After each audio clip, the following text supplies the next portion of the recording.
Good day there viewers, my name is Cliff and welcome to my channel called Vintage Time. I'd like to extend a warm welcome to all my current subscribers and to those people who are watching this video for the very first time.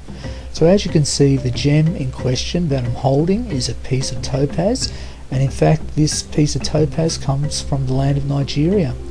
Now Nigerian topaz is usually alluvial based, and what makes this topaz different than from Australia or from the US or some other countries is that it has a silvery hue about it, so it just doesn't have that clear white look about it.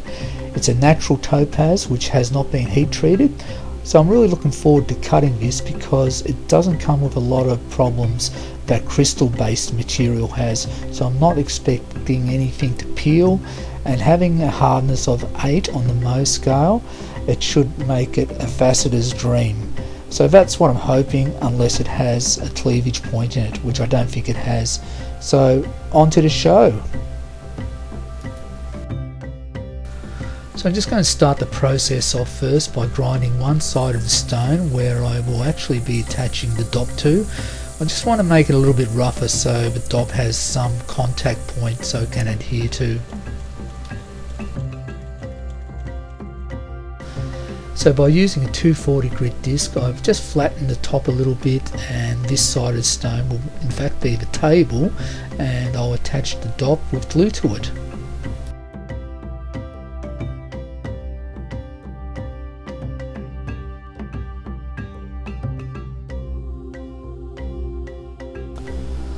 So the stone is being removed from the transfer jig and it's attached itself properly to the end of the dop.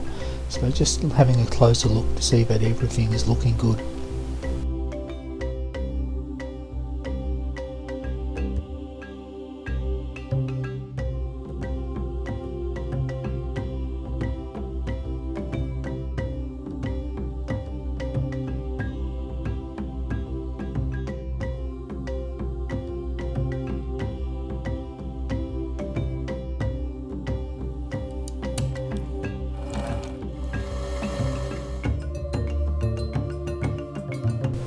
So the pavilion facets are being cut using a 600 grit disc, as a 240 grit disc would be way too aggressive.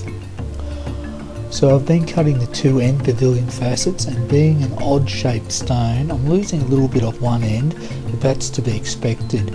So far everything is looking good.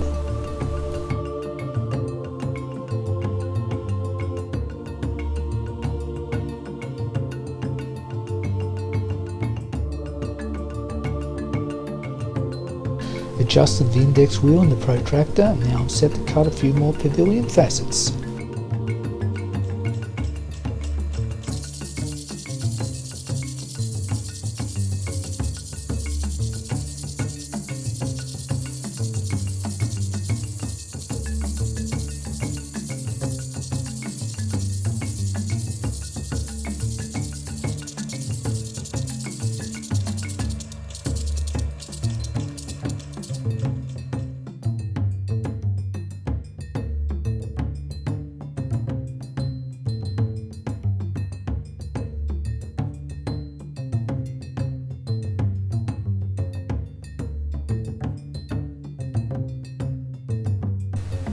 So the pavilion main facets have been cut. Now I'm cutting the girdle facets and just getting the stone to size.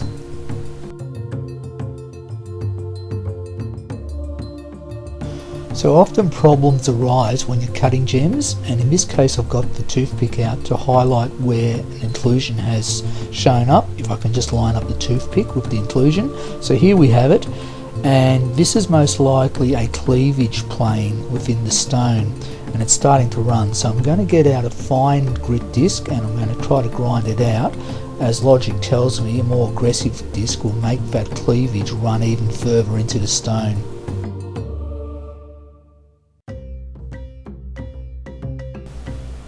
So I've cut that inclusion out, and like anything it comes at a cost. I've lost more weight on this gem, but I'd rather have a clean gem than a gem that's got a inclusion or a crack running through it.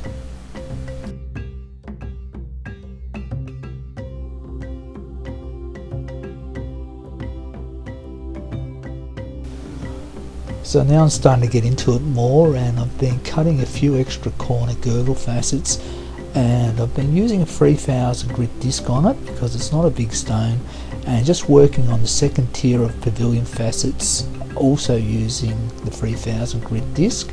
So the stone is starting to take shape on the pavilion side of things.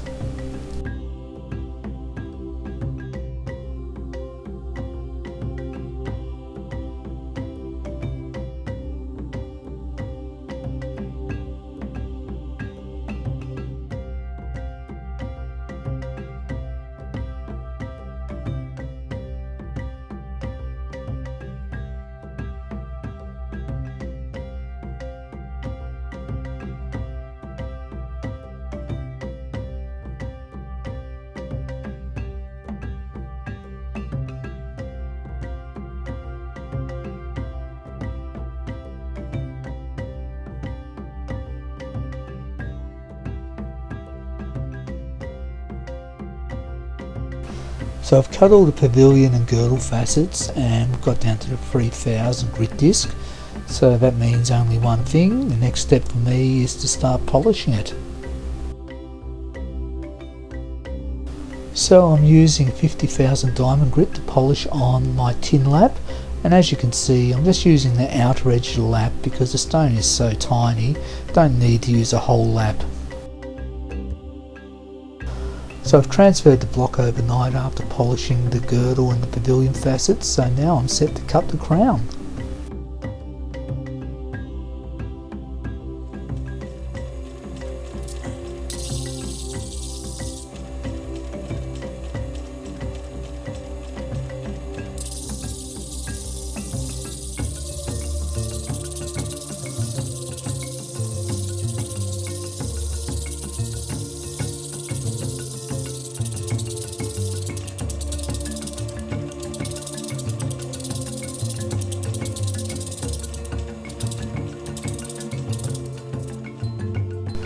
So here comes the tricky part. I'm cutting the crown facets down to the girdle line, and it's going to be quite a thin girdle being a small stone, and here in Australia usually most of the girdles are thin compared to in the US, and I do think a thinner girdle looks better, but it means it's going to be harder to mount in a jewellery setting.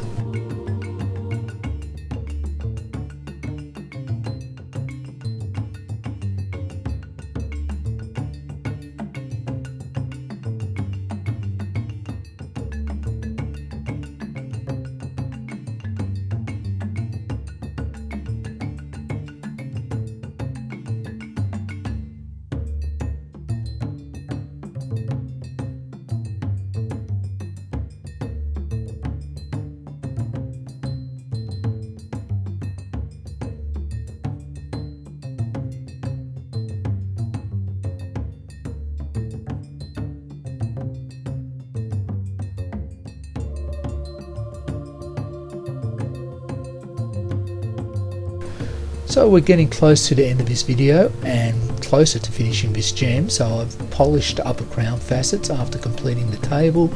I've still got to polish these side facets, but you'll see that in the next clip. So this is the end of the narration, and we still have the final reveal. So I'd like to thank all my subscribers for taking the time to watch my videos. So if you wish to subscribe, hit that subscribe button, and more importantly hit the bell icon button if you want to receive future videos. So take care everybody, and bye for now.